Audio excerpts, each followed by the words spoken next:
warm welcome to Kevin Cosgrove.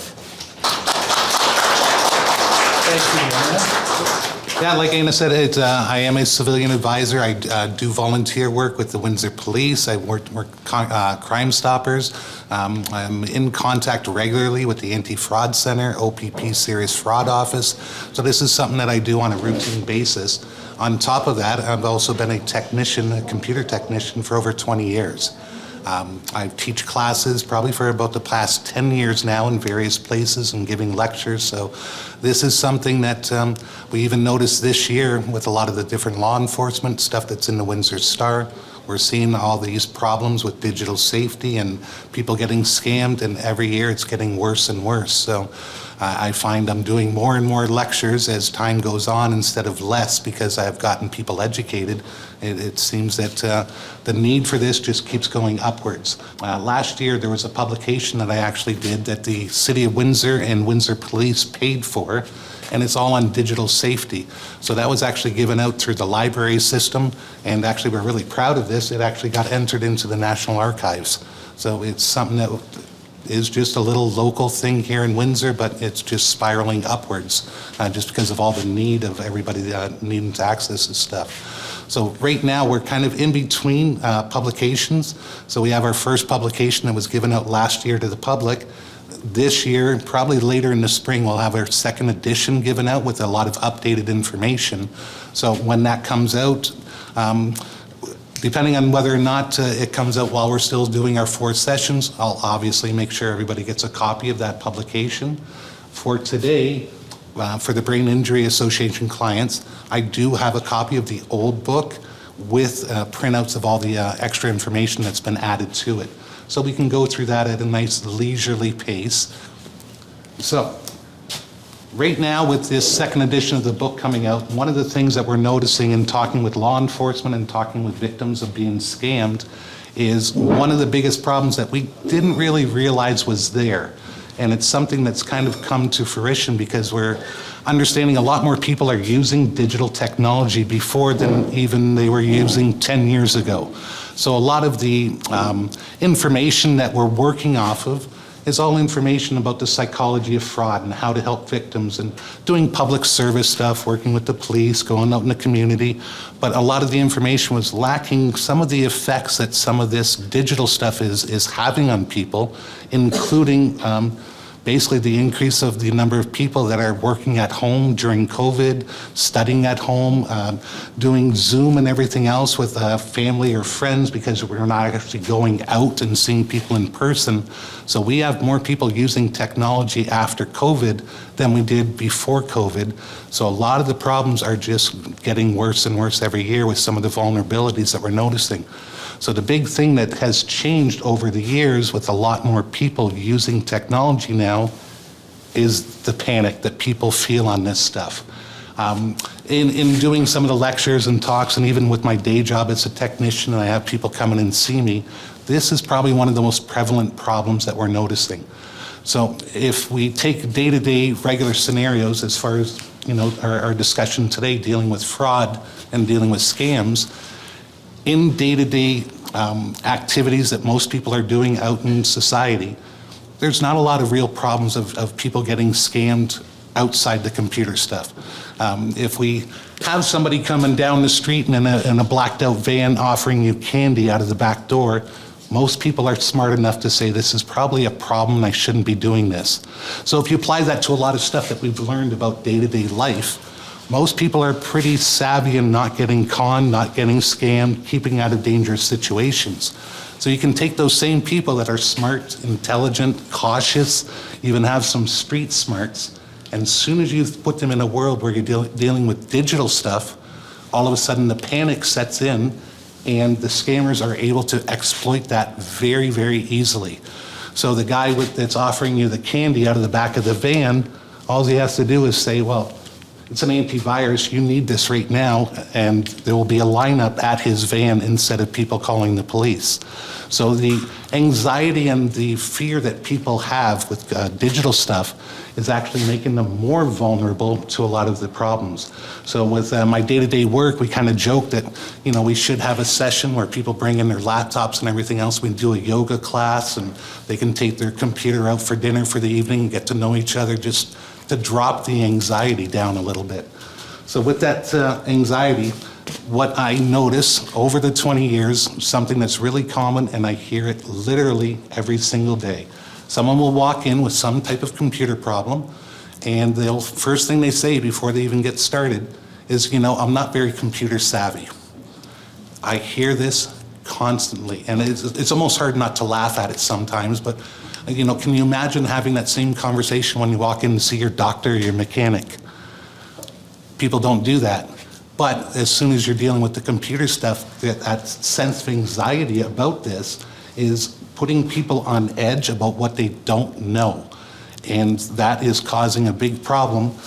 So with that anxiety, what we've noticed, especially during COVID, the anxiety about what you're able to do with this stuff, it prevents people from even picking up new skills. I notice with a lot of adults are afraid they're going to click something wrong and the whole computer will self-destruct like some James Bond movie. That doesn't actually happen, but people feel that it's going to. They're going to mess something up, they're going to break it, all that kind of stuff. With the time that I spend doing the computer technician work, I can tell you without a doubt, there are more parents bringing the computers in that are broken because their kids messed it up than having adults come in with their senior parents breaking something on the computer.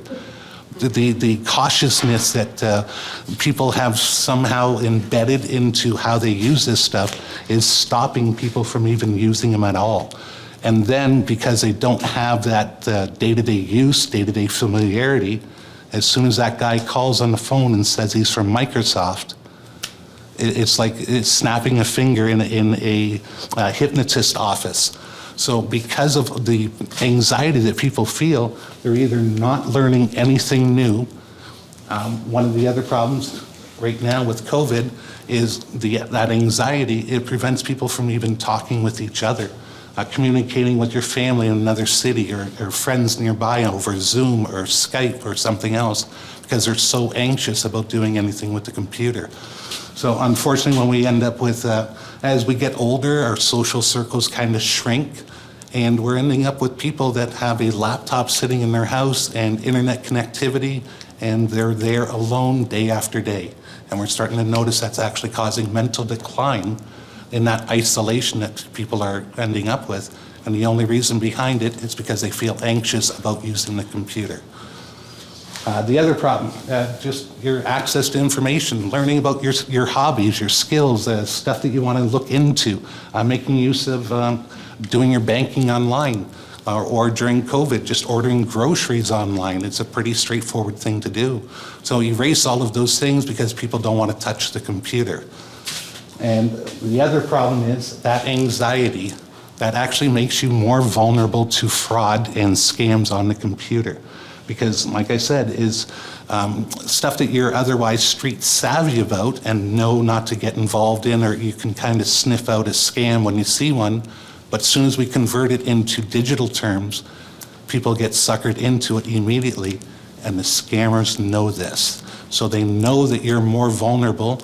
They know that if they can throw just a bunch of techno words at you and confuse you with technology, that you'll probably be more likely to fall for a scam. But if you were more familiar with the computer in the first place, when the guy brings up a notepad window for you to type in your personal information, you would kind of sense that that's not something that Canada Revenue would probably do. They probably actually have a proper website or proper forms or this or that. But if you're not familiar with anything in the computer, just bringing up a notepad for you to type in your personal information, that should seem odd to you, but because people don't get familiar with the computer, these kind of scams are able to get through. So, to be able to do some of the stuff in the other classes, or to be able to work on the computer, or even set up these Chromebooks in the future, some of these things that we have to get rid of before we can put some good information in. So one of the false beliefs that we're dealing with all the time, the same thing again, as soon as I meet people, the first thing they say is, you know, I'm not very tech savvy. So we kind of need to get rid of that self-doubt about how much people know themselves about this stuff. So one of the problems that I notice is everybody's always comparing what they think they don't know to everybody else who knows more than they do. So obviously, mathematically, it's impossible for everybody else to know more than everybody else. Basically, what it's trying to say is, you guys are all even in the amount of knowledge that you have. And with some of the classes that I give and everything else, I try to get people to literally just take a deep breath with some of this stuff. How many of you here drove today? On average, would you say that most people probably been driving more than 30 years? And you've been doing it successfully because you're still here with us. How many people can tell me the compression ratio of their engine? 1. And you're a mechanic, aren't you? Yep. That's the point. So we go about our day-to-day lives using all sorts of technology and tools and all kinds of stuff without needing or worrying about what you don't know about it. You don't know your compression ratio or the gear ratio of your car or any of those other kind of information, and it doesn't bother you in the least. When you show up a mechanic, you don't say, well, you know, I'm not a mechanic, or that doesn't bother you. But as soon as you put it into digital terms, people get anxious, and if you see someone else at your workplace or at home, they're working on a spreadsheet, people look at that and it's like you hear angels in the background, and this person knows everything about computers. So it overblows everything you see someone else doing is they know everything, and put yourself in a place where you feel you know nothing. And that is a very common problem. So I can tell you, if everybody in the room thinks everybody else knows more, that pretty much means you're all on equal terms on the amount you actually know when it comes to computer stuff. You jump on the computer and you learn how to do your email, learn how to check a website, maybe go on the government site and check your taxes. And other than that, you're not on there designing the next car for Fords or launching a rocket for NASA. But whenever somebody looks at someone else using the computer, that's what they think they are capable of. So that is another one of those things that we try to get people to just take a deep breath. This one is one of the funniest ones that I see, is of course with the kids. Kids know so much about computers, and you see the jokes on the internet and stuff like that, and you have a problem, and just go ask the 40-year-old down the street. They don't know more than adults do. You have years of experience. Some of you may be already retired out of your careers. The stuff you know about the world is no match, for these little kids who are just banging stuff together. So when you jump on a bank's website, you know the kinds of things that you should be seeing. What should be happening with accounts, what bank accounts look like, what online shopping looks like. A 4-year-old doesn't know that stuff. You do. So when something looks off, you're able to pick that stuff out. A little kid is not. The only thing that the little kids have as an advantage over adults is they're not afraid of that self-destruct button. They'll click on stuff, they'll check out menus, they'll open up pages.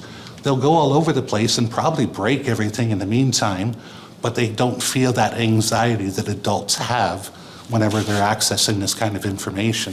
So the kids don't know more, they're willing to sit down in front of it and figure it out. So the teenager down the street who's always fixing your computer, he doesn't know how to fix the computer. What he knows how to do is go home and type something in on Google to find out. So when you're on Google and you're using those kinds of things on the internet, a lot of adults don't even know that you can type in a plainly worded question into Google about a complex computer problem. You don't need to know terminology. You don't need to know anything else. Type it in just how you would ask somebody in person with just a plain English question. How do I secure my Facebook? Just type it in a plainly worded question and you will find an answer. That's what the kids have as an advantage over you. They know how to look up information. That's it. They get more familiar and they're not afraid to click around and find out or dial. And again, I try not to make fun of people or poke at them, but I will literally have somebody unplug their laptop from home, drive into my workplace, Show me the computer. Say, I don't know what to do with it. There's a menu, or there's a message on the screen. And I'll take a look at the message, and the message says, click here to continue. What should you do? Well, I don't know. How about we click OK and see what happens? So that level of anxiety literally cost that person an hour and a half to come and see me and gas because they weren't sure what to do and didn't want to hit OK. And I see that constantly. It's not a one-off situation. That is something I see on a regular basis dealing with people. So most of the stuff that you're going to see on the computer and on web pages and pop-up messages and warning messages, it's going to tell you what it needs you to do. Just take a deep breath, read what it says, move forward from there. This one here I've already heard today while I was here. Too old to learn all this stuff. The kids can do it, I can't do it. It comes down to your interest. If we had our mechanic swap spots with me and he started telling you all about the gear ratios in his car, you'd probably be bored to death and think that you're not really capable of learning it.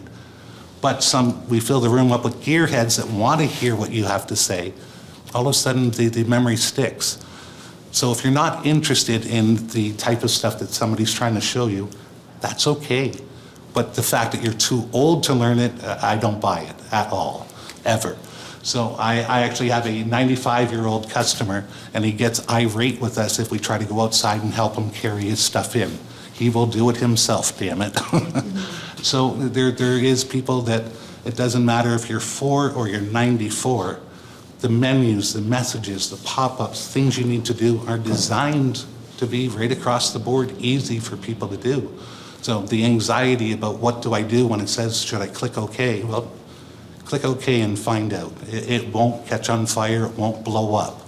I've worked with them 20 years, I haven't seen it happen once. And of course, the topic is too complex. So why people think learning about computers is too complex? Because they think you have to learn everything about them to be able to use them. But again, comparing that to, driving and what you know about your engine, you don't need to know about your engine to be able to drive. But when it comes to computers, to be able to use them, people think they have to know everything about it, so they just throw their hands up and just say, well, forget it, it's too complex. If all you're doing on your computer is working on your email, the only thing you have to learn how to do is do your email. Don't worry about all the rest of the stuff. So the anxiety about what you don't know doesn't cause you to not drive, but it does cause people to not use the computer. So getting rid of those types of self-defeating thoughts is not about getting counseling or something else and you're just beating yourself up. No, this is something that everybody feels, and these are a common issue with just about everybody I deal with. So unless you're another technician who already knows, like when it comes to the field of technology, it's as diverse as the field of medicine is. So you ask a proctologist what the latest heart medicine is, he's not going to know. That's outside of his field. But he is a doctor, so he's got some general knowledge, but getting specific knowledge, even at my level, there's, I don't know everything about computers. If I get into an area where I don't know something, and just like a doctor, I'll call in a specialist. So even at my level, I don't know everything. So if you're not using the computer for very much other than email, you only need to worry about learning the email and not worry about all the rest of the stuff. This is another big one that is a problem. I will have people not even want to bring their computer to me when it's broken because they're so worried about unplugging everything and not knowing what to do with it. This right here is your blueprint of how to put it back together when you get home. It is literally this easy. There are plugs and ports and everything on the back of the computer that when you try to plug it in, if it's not the right spot, it won't plug in. It's not any more complex than that. It doesn't matter if we're talking now, 10 years from now with some cable that they didn't invent yet, or 20 years ago where they're all going to be the same. I get people asking me, there's several USB ports all over their laptop or all over their desktop, and there's ones in the front and there's ones in the back, and which ones do I use? whichever one you want. They're all the same for a reason. It's because they're all the same. So when you're cables and you're dealing with new stuff, and even if it's the cable you've never seen before, if the hole for the cable doesn't fit, it's not the right hole for the cable. But people feel that anxiety that they don't know something, and it will stop them dead, and they literally will stop from getting things fixed. Leave it shut off in a corner instead of having it repaired because they don't think that they can't plug it in once they get it home. So these kinds of things is more of a problem than some of the other issues that we'll be talking about, because this causes you to be susceptible to either not using the computer, not using it correctly, not keeping it up to date because you're afraid of it, or when somebody calls you up with some scam on the phone, they can talk circles around you because you feel you don't know enough, so you just kind of nod your head when they have you on the phone. So getting rid of some of these things and getting people to relax a little is probably just good for your overall health in general, but it'll probably help with dealing with the computer stuff as well. Any questions on any of this stuff? I was just wondering, like, I know the anxiety has gone up because, but what I personally am anxious, my anxiety is really increased because you don't have a choice Right. to access anything through the government. Yep, you have to get over it kind of thing. No, but a Yeah. lot of their platforms are really not good. No, they're clumsy, they don't work A whole well. bunch of public service employees didn't get paid. Yep, that's right, so that's what gets, that's a reasonable anxiety. So you hop on their government website and, you know, oh, you need this version of Adobe, click here, and you go to click and it doesn't do anything and the page doesn't open, and you open up the PDF and it won't print, and those are reasonable anxieties because something's wrong.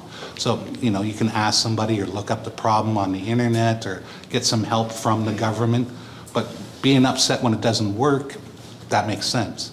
Being upset before you even open the page, that doesn't.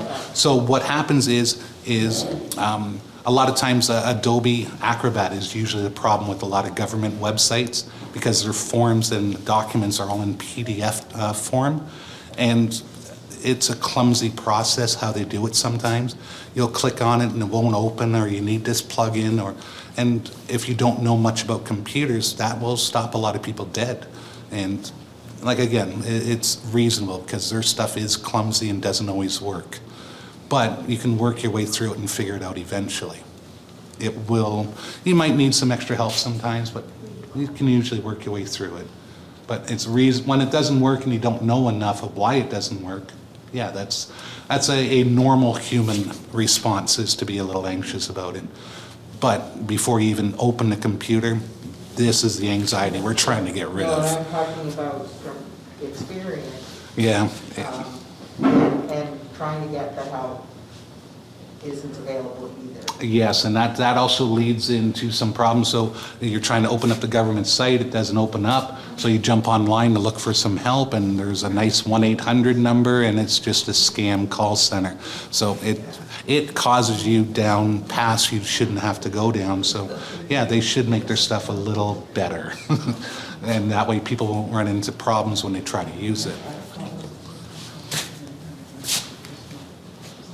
Okay, so the one advantage that the kids do have, like I said, is they will sit down and they'll poke at menus, they'll click things, they'll see what happens.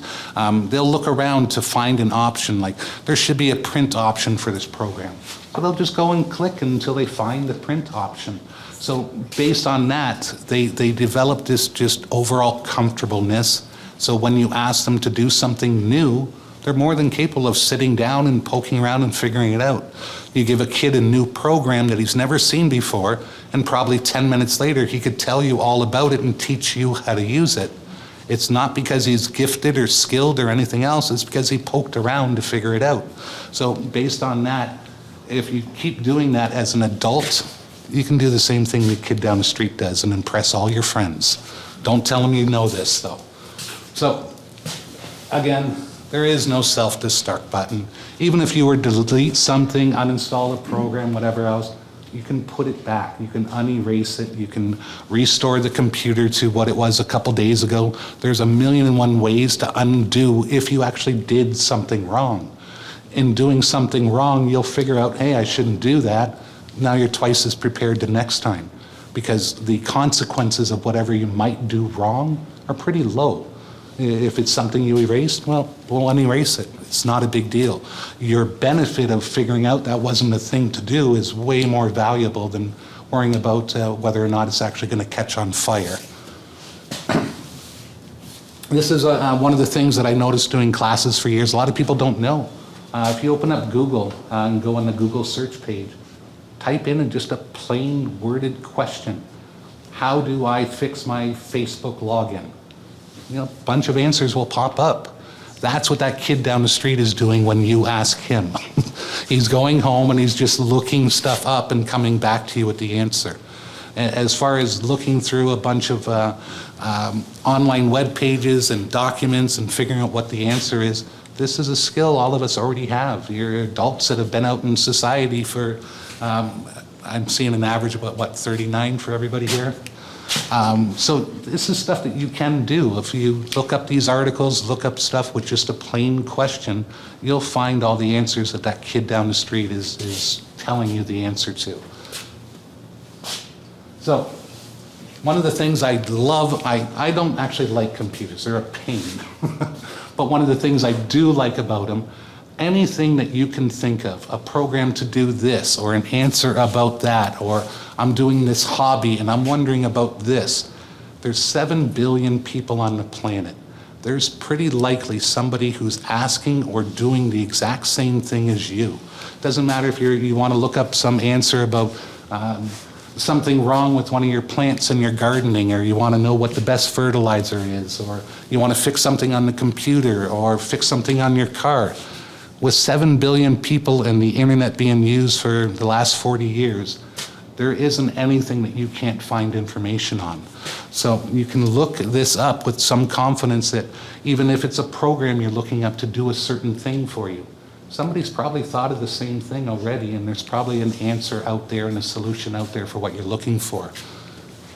So you can always feel some level of confidence, whatever it is you can think of or question or wonder about or want a solution to, there's probably some form of answer already out there. And the biggest thing that we can deal with that anxiety stuff, don't worry about what you don't know. Same thing going back to that explanation with, not knowing about your car. You don't worry about what you don't know about your car. You just worry about what you need to know to be able to use it, and that's it. Your interest stops there unless you're a mechanic. Then you want to learn more about the actual car. But even at that level, him knowing stuff about cars and being a mechanic and everything else, what's the alloy that they're using in the 2023 Mustangs? Do you know the alloy on the engine? Which one they're using? No, but does that bother you that you don't know it? Only if you're going to be sitting down in AutoCAD and designing the stress points on the car do you care about what the metal is. So you're with a little bit of knowledge, you know where you're at in the knowledge base. You're not designing a new engine, I assume, but you don't worry about that you don't know that. So that's the kind of stuff that we need to get people more familiar with, and that kind of thinking around computer stuff is just worry about what you're doing with it and the knowledge you need to do your tasks.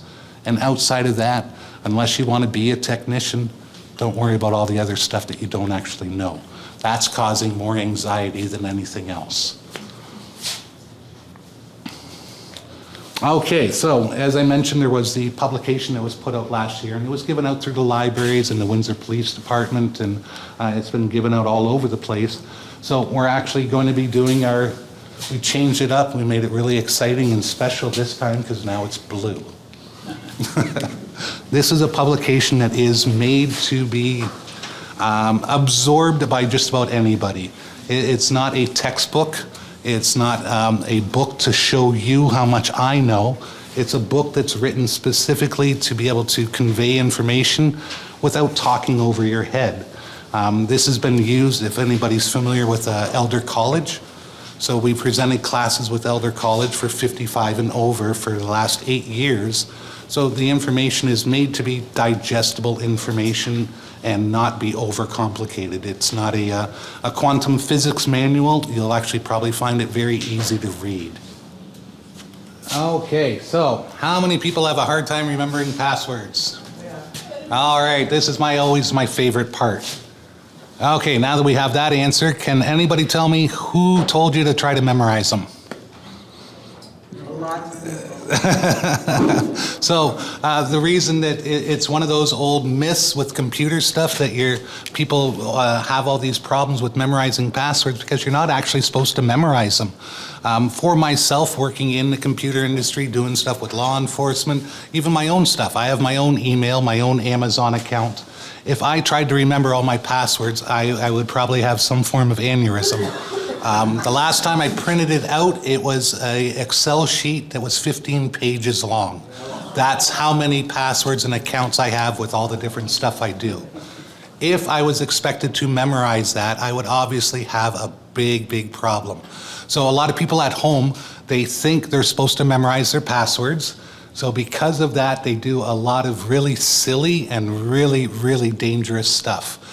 This right here, one of the biggest problems, I'm talking with the RCMP and the Anti-Fraud Center and dealing with the OPP and the Serious Fraud Office, one of the biggest problems that we're encountering worldwide right now is something called credential stuffing.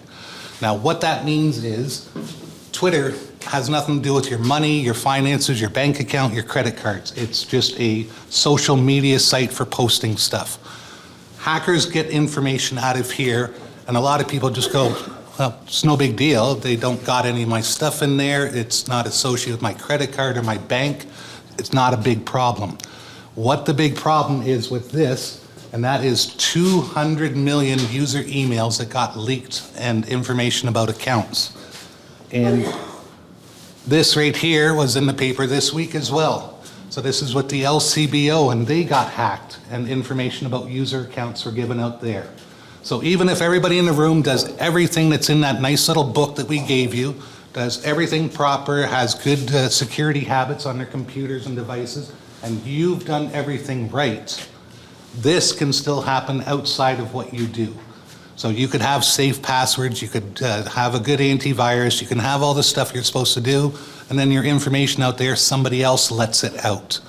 Now what the problem is with this thing called credential stuffing is I can get information from the LCBO, or hackers can get information from Twitter, and statistics show that almost 60% of people will reuse their passwords everywhere they go, because they think they have to memorize them. If they didn't think they had to memorize them, they'd use a different one all the time because it wouldn't be a big deal. But because they feel that they're supposed to memorize their passwords, they get one that they can memorize and they use it everywhere. So if I know that out of that list of 200 million people, 60% of those people are using their passwords somewhere else.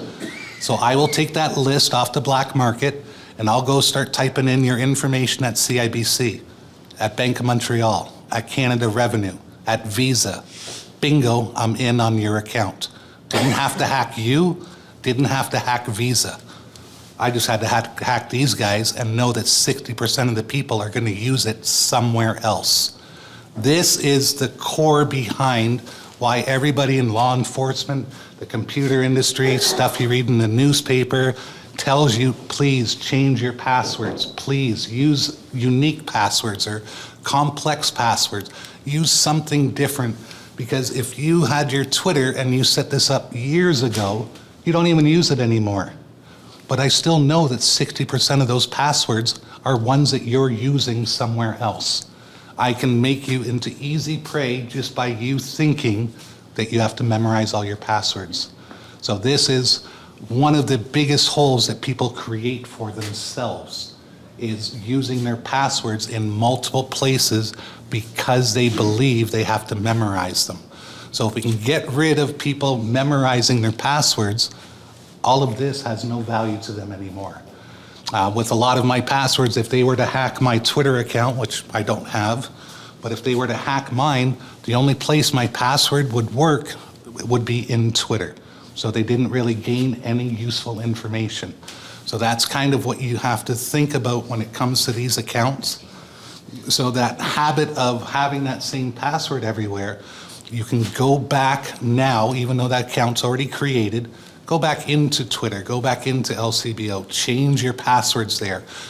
Go into if you have the same passwords on your bank account as you do on Canada Revenue, well, you should probably make those different passwords. So I would focus on going back and taking a kind of a mental inventory of your really important accounts, change up the passwords, because if those important accounts have the same passwords as your Angry Birds or your Pogo site or your crossword site, if you're using the same password there as you do for Canada Revenue, they're going to peel you apart. And this is what I encounter. Police will refer people to me who have been hacked, and I'll sit down with them afterwards and we'll go through their accounts and we'll recover their email that they're locked out of or their Facebook they're locked out of.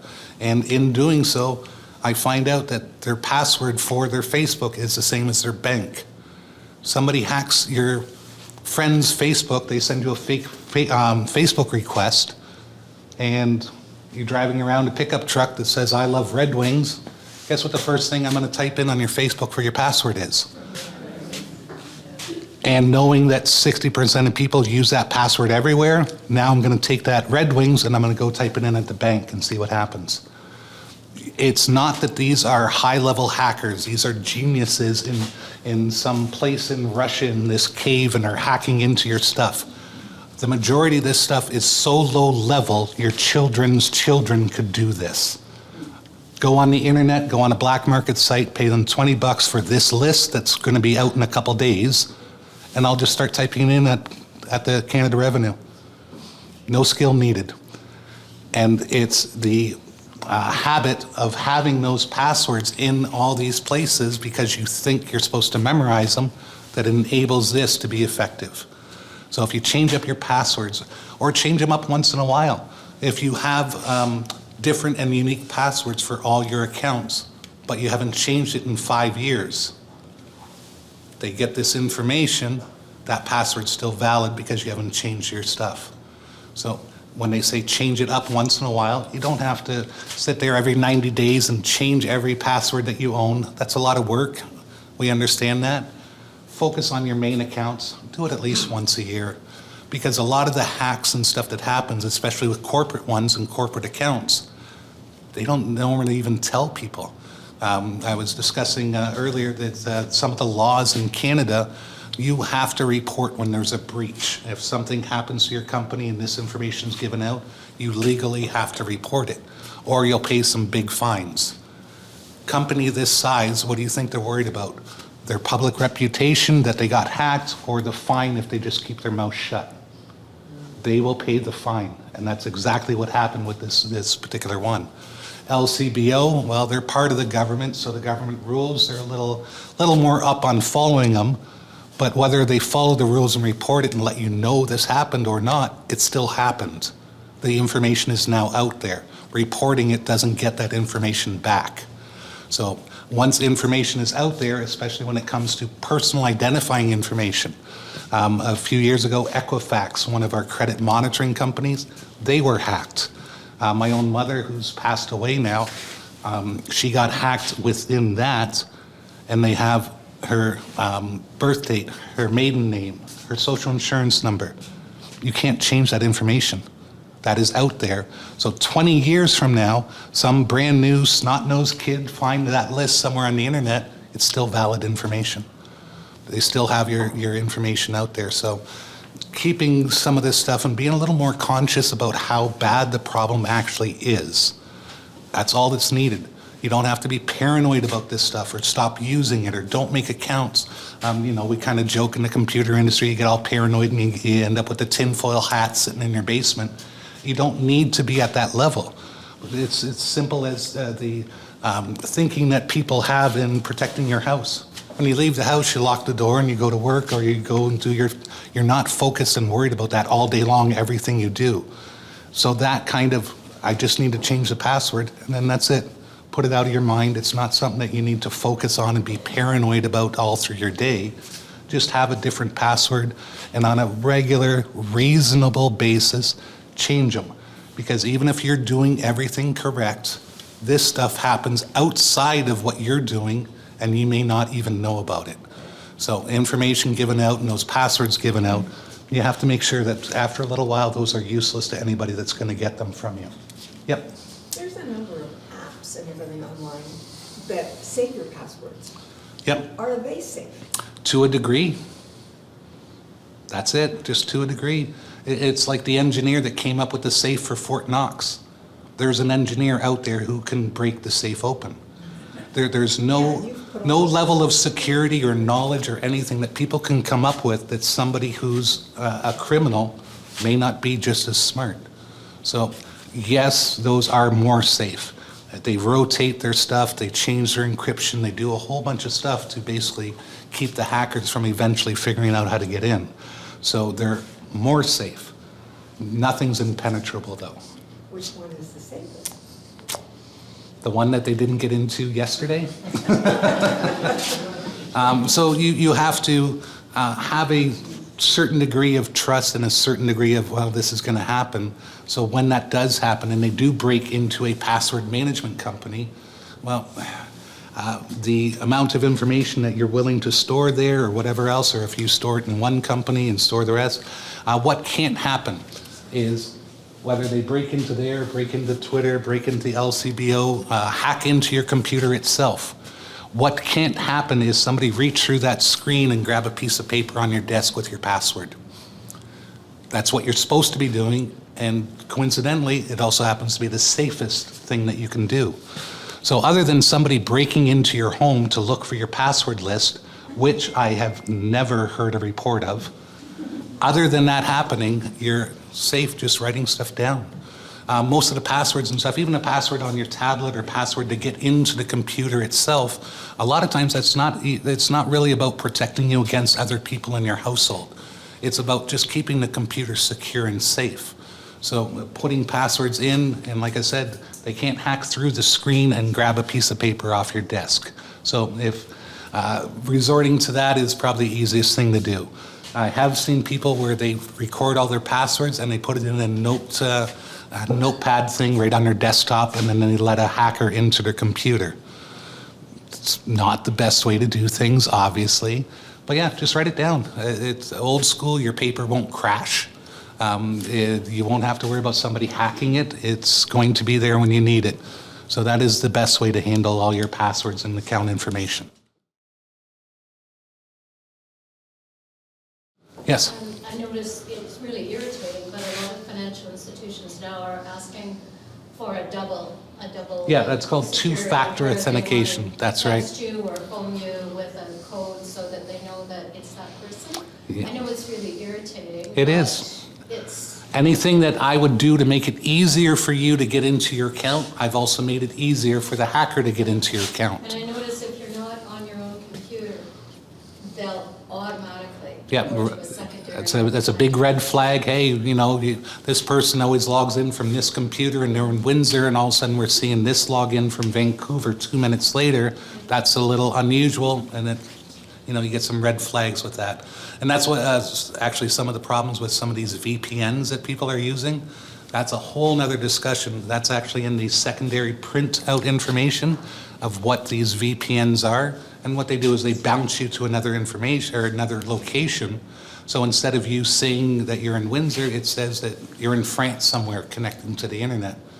Well, if you do that and you connect to your bank's gonna go, hey, wait a minute, something's wrong. So yeah, they put in all these second factor things, and then you need a password sent to your phone, or then you need to hit your fingerprint. And all these things are because regardless of whether it's computer stuff or day-to-day life or whatever else, any situation where you add convenience, you take away security. Anywhere you add security, you're taking away convenience. So whether it's standing in the airports and we now have to be scanned and x-rayed and everything else because they're worried we're going to blow something up with our shoes, well, that's security that the average public is okay with, so they'll take that inconvenience. You don't want to, lock your house up when you leave because it's inconvenient. Well, then you're lessening your security. So that concept applies to anything, not just computers. So tightening up things and putting that second factor in adds another level. It does make it a little less convenient, but the alternative is if you make it easy, you're also making it easy for the criminals as well. Yes? I'm just wondering, when you have, you can lock your screen? Yeah. So they do finger, eye. Yep, absolutely. What of all of that, in your opinion, is the best one to use? They're all good, as long as you're using more than one. So even if a hacker got into your computer and knew your computer password, again, just like comparing that piece of paper on your desk, your hacker can't get at the paper on your desk. He can't get to your fingerprint reader and give it your fingerprint. So even if he has your email and your password, well, he doesn't have your fingerprint too. Or he has your email and password, he doesn't have your phone as well, so he can hit OK. So Everybody travels with their phone, so on your phone. it's a very easy one to You use. lose it or whatever, so you're saying we should have more than one to get into the. The different ways to do it, there's a whole bunch. So Android phones, they have something called the Google Authenticator. And basically you try to sign into your Google account, it'll pop up on your phone and you just hit, yes, it's me. So there's a ton of different ways to do that second factor. They're actually addressed in the first edition of the book, the different types of two-factor authentication.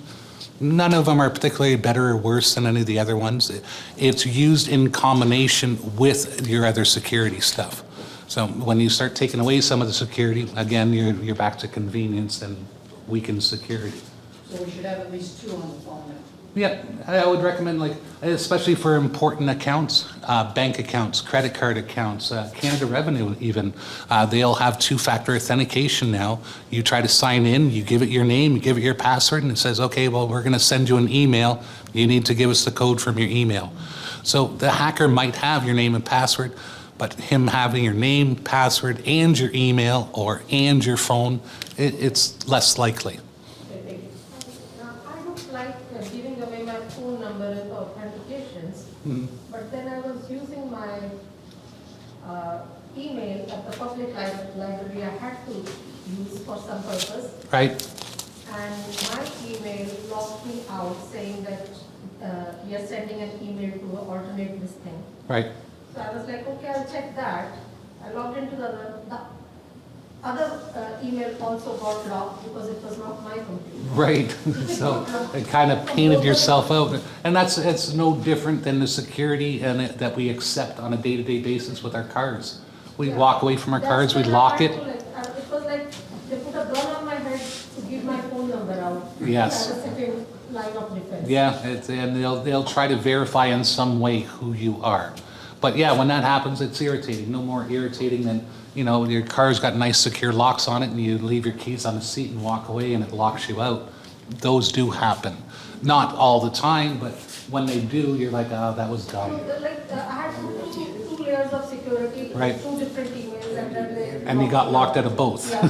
Yeah. And you just end up in a spiral and you have to try to recover one and then try to get into the other. Sometimes it's several layers you have to peel through to be able to undo some of that. But it is doable, as long as you have up-to-date information. And the up-to-date information, of course, that's the other thing that's to your benefit. Unfortunately, right now, we live in this self-serve world. A lot of these services that you have, even if they're paid services, you go on their website or you go look for a phone number to call them for customer support. A lot of these companies don't even have a darn phone number anymore. You go on their website and you type your problem into the chat. And that's the level of support that a lot of companies are going to. And the reason is because they can get away with it. With that horrible support, they're still some of the biggest companies on the planet and people still keep going back. It's not a problem that's going to get unpeeled anytime soon. So based on everything being self-support, when you get locked out, you have to go and try to fill out the forms and do all the steps and do everything else. It's a self-served world, especially with technology. So that's another reason why you need to write all this stuff down. What your recovery email is or what your backup phone number is so they can text you a code to get back in. That's all up to you to manage that stuff because they're not going to come and save you when you get locked out. You have to manage to have all that information recorded somewhere to get back in. So definitely keep your records up to date. One of the common problems I see a lot is people will bring me their computer with this exact problem. They've gotten locked out. I'll go to the account that allows that to get it. Well, I'm locked out of that too. And you keep cascading down and you have to peel it all backwards to get back in. And then you get to one of the accounts and the recovery information is your old phone number at a house you lived 15 years ago. You're done. There's nothing I can do if you bring it to me. You call them up, they won't get you in because they don't even have a phone number to answer. So with your accounts, you got to make sure yourself, again, it's a self-service industry with all this stuff. You got to make sure that if you have a Google account, that Google has a phone number they can actually reach you at, or has a phone number you're still using, or has an email that you still have access to. So having some email for them to email you a code, and it's, you know, you used to be with Cogeco 20 years ago, you're not with Cogeco anymore, that's who Gmail has to email you at, you're done. It's literally that black and white. So it's up to you while you have access to your accounts. Go in there and make sure they have a proper phone number to get a hold of you and a proper email. A lot of people do forget about that, especially when it's long-term accounts you've had for a long time. Yes? I have two things. When you do go in and maybe change your password. Yep. And it comes up and it says, gives you the two choices, save password, never, or I forget what the other one is. Right. I never save it, whichever account is going. You get a happy face. Yes, it's, again, we're right back to that basic concept, convenience and security. That's a very convenient thing to do for it to save the password. Now, every time you go to the website, it logs in for you very conveniently. So I'll let you take a guess at its effect on security. Yeah, it is not a secure thing to do. If the browser gets hacked, your computer's infected, something happens, well, all those passwords are sitting there and they can access them. And the other thing is, I'm a Starbucks girl. Mhm.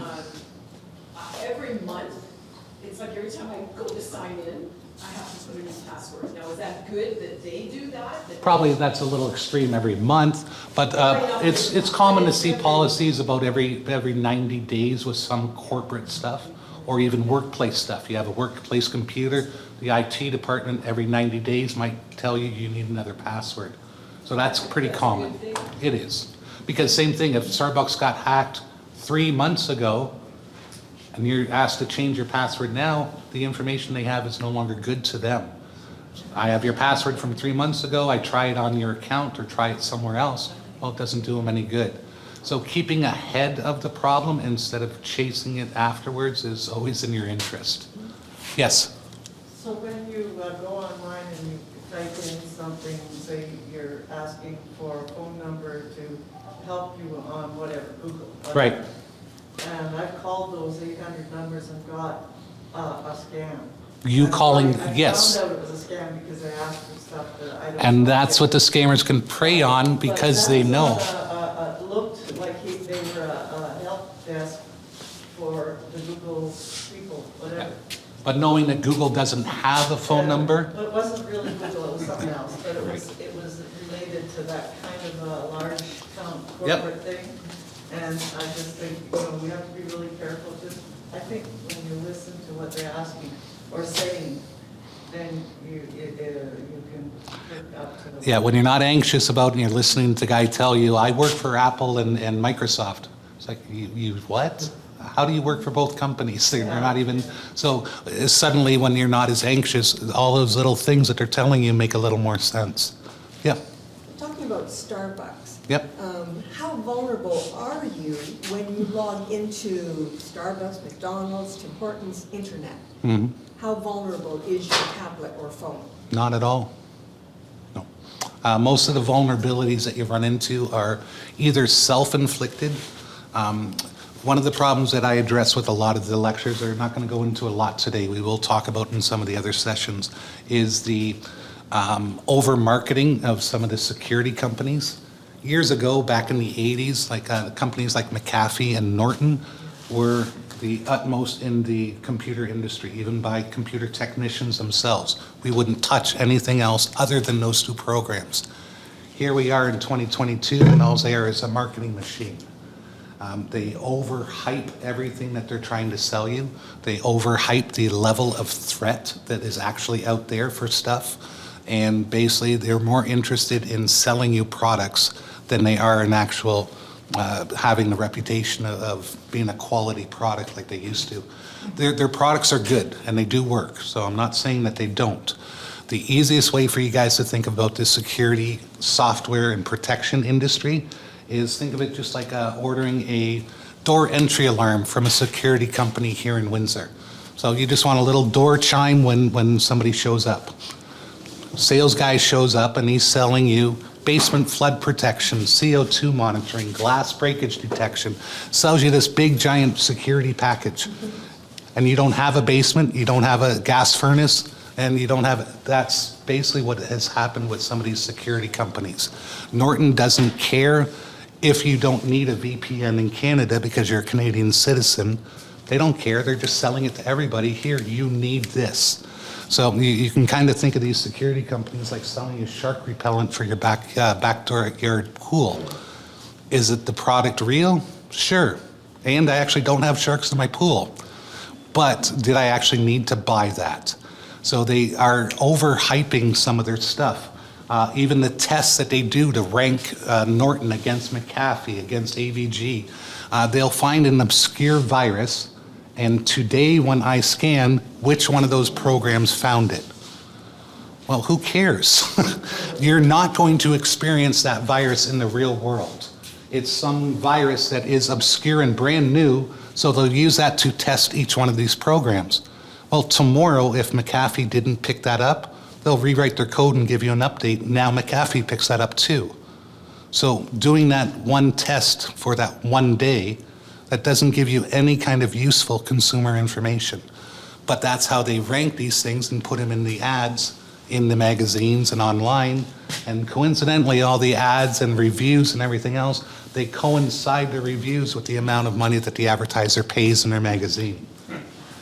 So, like I said, it's not that Norton or AVG or anything else aren't any good. They are. You do need a virus scanner. But all the extra stuff that they offer you, all the bells and whistles and $150 a year, and you better renew or else you're not safe. For anybody using PCs, for the last almost 15 years now, it has its own firewall built in. It has its own antivirus built in. It has malware protection built in. And if something gets damaged or deleted, you can go back and restore it. Norton doesn't ask you that when they sell you their package. And people will come in and they'll still be wondering why their computer's messed up and not working right because they bought Norton. Well, it's because they don't understand what the product actually is because they don't take their time to explain some of that. So aligning the security with what you need is a lot more useful than just blanket buying some of the stuff that they put out in the market, because most of the time they're overselling and overhyping the level of actual threat. When you have Windows and they're giving you updates all the time, are the security things coming in on that as well? Yes, and actually I would even equate that to about 80% of the updates are security related. Yeah. Scanning, putting things on. Absolutely, or they found some vulnerability in a program that a hacker can get, so now they patch up that one piece. So if that's the only security that you have, is that sufficient? yeah. Yeah. And what about on the Apple products? You do need something extra. Apple does not include, but a lot of their stuff is pretty secure in the first place. Yeah, and you can't download a lot of stuff. That's right. So they just cut out the option. Now we don't have to worry about it. Think of it this way. If you bought a $10,000 bells and whistles security system for your home, everything is protected, everything's all looked after, it's all monitored, you got guards standing outside, and somebody walks up to the house to rob you and you open up the door. That is the equivalent of the current situation with computer security. They're selling you all this kind of stuff and it has nothing to do with what the real threat is. And not picking on people, but the real threat is their own behavior. If you're on the internet and there's a fake pop-up says your computer's infected, call this 1-800 number.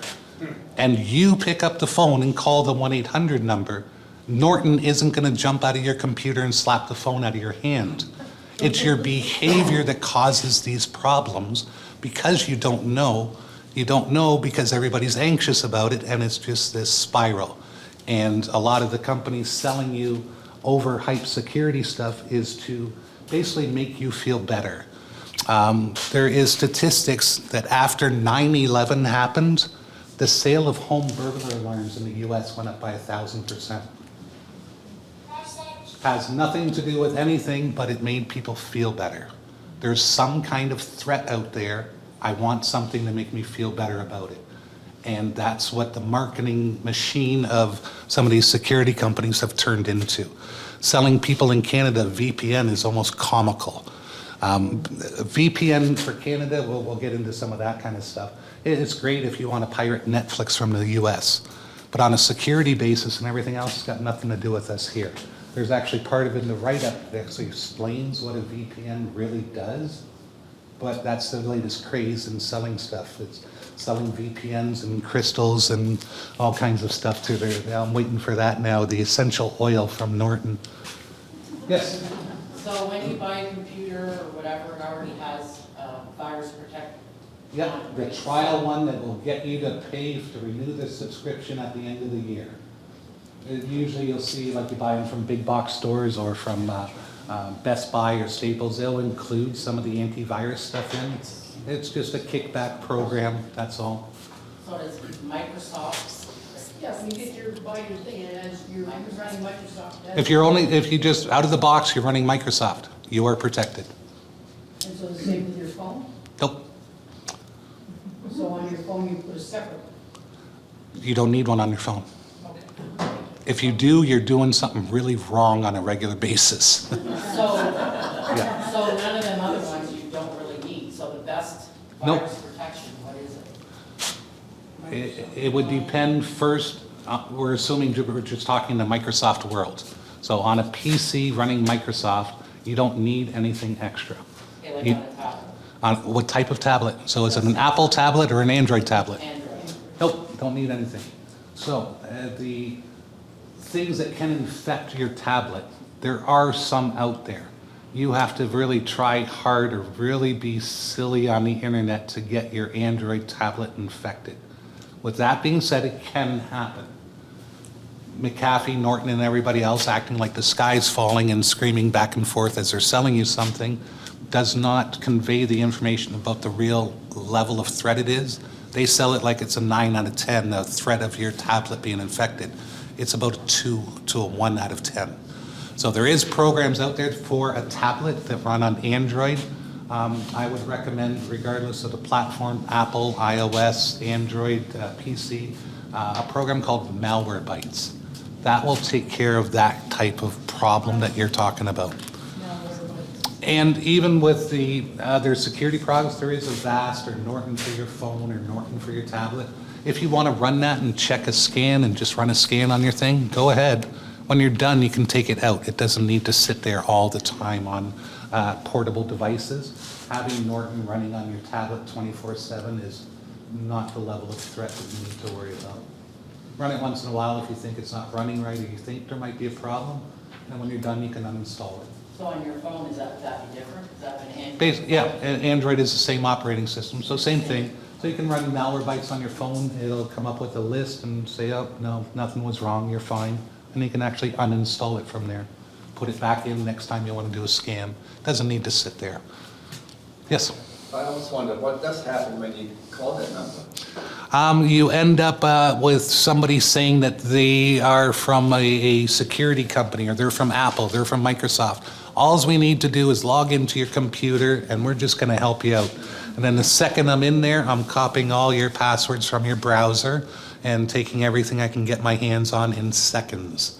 So they are copying information, or they'll lock up your computer, or they'll just do whatever. I've actually seen scripts where somebody just types in a bunch of commands that says, type, I'm fixing your computer on the screen, and they'll run that on someone's computer. The message pops up and they'll see, I'm fixing it. They'll do stuff like that and then ask you for your credit card just to pay for their services. They're all scams. They're all different levels of scams, and how bad they get you changes. but they're all scams. There are very few of those phone numbers that you'll find that will connect you to a real company. It does address that stuff in the book, so feel free to go through that. And like I said, we'll make some notes and everything else for some of the other sessions and stuff that you want to go through. Yes, How big of a threat are apps at data gathering off your device? very big, but people are okay with it. So to give you Angry Birds or to give you Candy Crush, there's a nice 15-page agreement that you have to have a lawyer sit there with you to interpret it that says we can take all your info, we can look at your contacts, we can look at your phone number, we can give them all the information, what you do on the internet, and you agree to this for us to let you use Angry Birds. And people go, oh, okay, and they hit okay. How do you fix that? Is I download an app, and in order to download, like you say, you have to agree with that. But the Yep. minute I get the app, I shut all its permissions off. Good, that's what you're supposed to do. But how quickly do they gather that data? Do they get it before I Instantly, can yeah, as soon as you use it, they gather it. And there might even be some that by having the app on there, it's in the agreement, it's, I have access to the rest of your contacts on your phone. Right. And meanwhile, it's Candy Crush. Why does Candy Crush need my contacts? Yeah. Well, because you agreed to give them that information. You tell people, you shouldn't do that.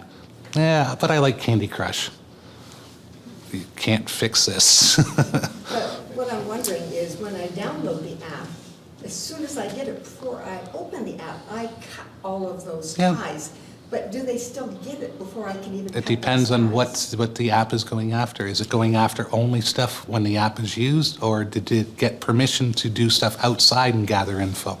It's a depends question, but most people are aware of the amount of gathering info and all that kind of stuff that Google and Facebook and all. We talk about it in the news, talk about it on TV, and the average person is okay with it. They think it's okay to get whatever service they're offering. Yeah, 'cause I saw that they can even use your own camera to take pictures of you and where you are. If that's in the license, they may or may not do it, they'll just blanket everything. They could say, if you agree to use this app, then we get ownership of your dog. You wouldn't believe how many people just hit okay anyway. Even with reading it, they'll go, it's okay. It's hard to fix this. It really, really is. Kevin, just one more question. Yep, go ahead. So you brought this up. I can. I want to know, do you log out of your computer and shut it every night? Yes. So somewhere I read that for the new Windows 10 that's going on and all that, you don't need to, you just restart it. You should anyway, even if it's not for the operating system. Like the computer was empty, it doesn't even show up on the screen, but I turn it on every day. We live in Windsor.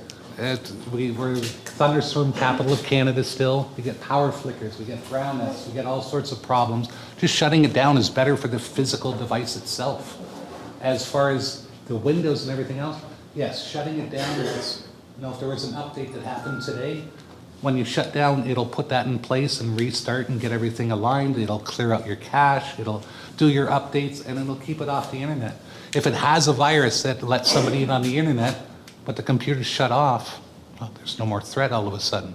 So it takes away security threats. It takes away problems with the electricity and there being spikes and storms. It lets updates process. So overall, I can't imagine why anybody would want to leave their computer on 24/7. On top of that, electricity bills aren't exactly what they used to be. So to leave your equipment turned on purpose, I'm not sure what the benefit would be. And what about these, the Android tablets? Yeah, completely something different. They have a different power management than a computer. So a tablet, after a couple minutes, the screen will dim and it'll go to standby until you use it again. Same with the phone, after a couple minutes. What happens with this PC, it goes into sleep mode, Right, so but shutting off is the better option. it is. Yep. Even on your tablet? If you're not going to be using it for a while, yeah, shut it off. Because you're making use, if the tablet is only meant to use for 3 years, but you shut it off half that time, your tablet might end up lasting for 6 years. It's just simple, it's a piece of equipment. It's got a battery, you're using it, you're putting electricity through it. So if you're not going to use it for a while, yeah, shut it off and put it away. You're using it all. Then that's what they're meant for, yeah. So yeah, it's okay. If you're constantly using it, yeah, you're going to have it on anyway. And I can give you a hint with batteries and stuff. The perfect time to charge or not charge your phone or tablet is between 20 to 80%. Think of the battery inside of portable devices like a balloon.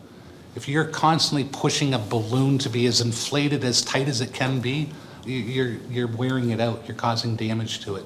So if it's not down to 80%, don't worry about charging it.